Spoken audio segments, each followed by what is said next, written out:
hear that? Wait until it's driving. Welcome to part 4, really good painting, focusing on painting and wheels, mostly. Firstly, I'd like to show you the spare wheel cover I made from thick plywood from my dad's work. It was going to be dumped, but my dad salvaged it for me. I'm thinking the outer ring of the boot might need a casing made to support the cover and stop it from moving around too much and from sitting up so high. I'll play around with the idea when I get a chance. Between time working on the EBEAST and working for money, I'd been to U-Pullet to find badges I was missing, trim piece to replace a broken one, and found a taillight case that was the right tint. I had also ordered some other parts that you'll see soon enough. If you saw in the last video, I had the exhaust pipe off and intended to give it an appearance lift of sorts by painting the pipe itself and the bracket. While I was at it, I removed the headers and the heat shield to paint also. In removing the exhaust pipe, I had damaged and crushed the end that joins to the rear muffler. My brute force and sheer ignorance strategy didn't work, and I paid the price. How ironic. However, with a little heat, it came free. And with a little more heat, the damage done to the pipe was easily reversed. And sorry about the camera angle. It's not easy multitasking on jobs like these.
Get it around.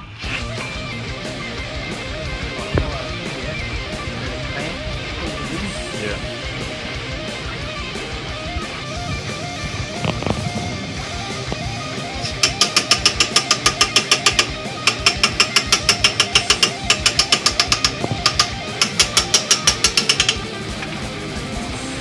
Yeah. Went out. Oops.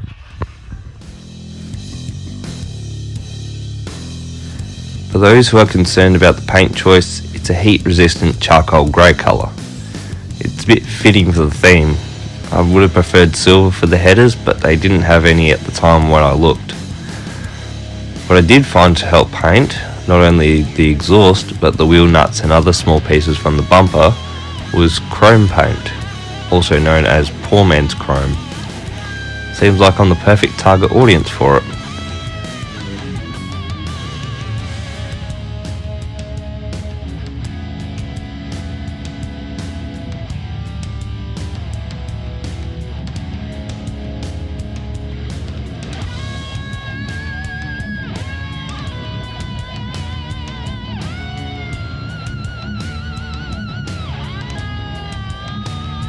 Alongside painting exhaust parts, I had painted the rear brake rotors and calipers and the toe ball, and painted the side windscreen strips which needed repainting in a higher weather resistant paint. I'm aiming to get it done with all the body and bumper painting I still have to do.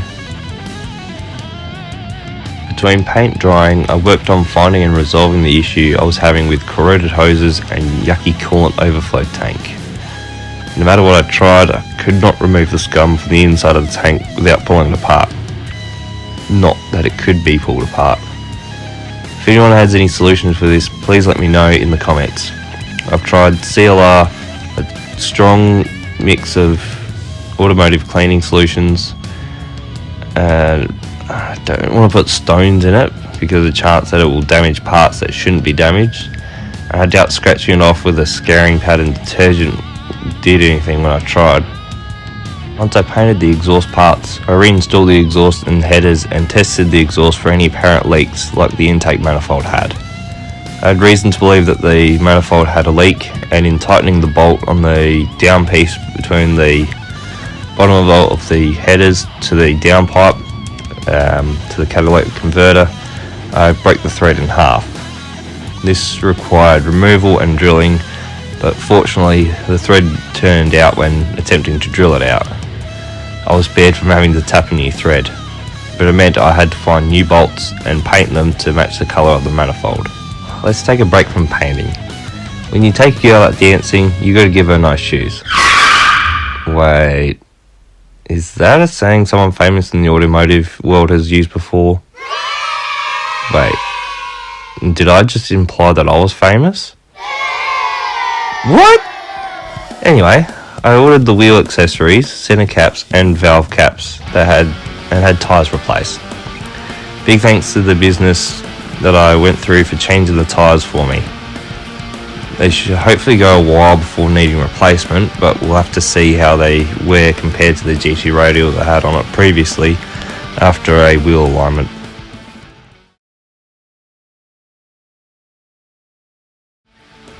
Alrighty, back to the exhaust. The exhaust pipe itself was a frustrating handful to reinstall alone, but I got there after an hour of cursing and sweat-inducing manual labour. I was just glad the exhaust clamp was 2 pieces and not one by the time I went to install it. With the exhaust on, I couldn't help but run the engine again, test all the lighting and get a half-decent recording of the exhaust noise when it's revved up. I love the sound too much, I think.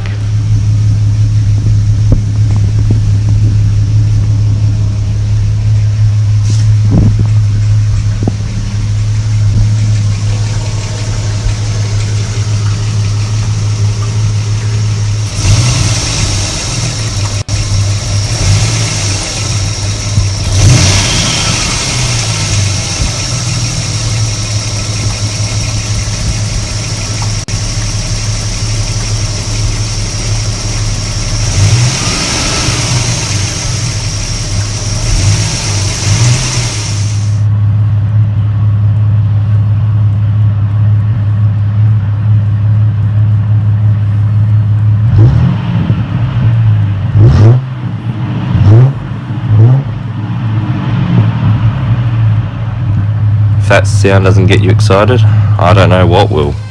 Thanks for watching this part. For those who this applies to, have a Merry Christmas, Happy Holiday Period, and a very Happy New Year. Be kind and considerate to each other and take care of yourselves. Please take the time to like and subscribe if you haven't already, and enjoy the rest of the year and the next year to come. Again, thank you for watching. Have a good life.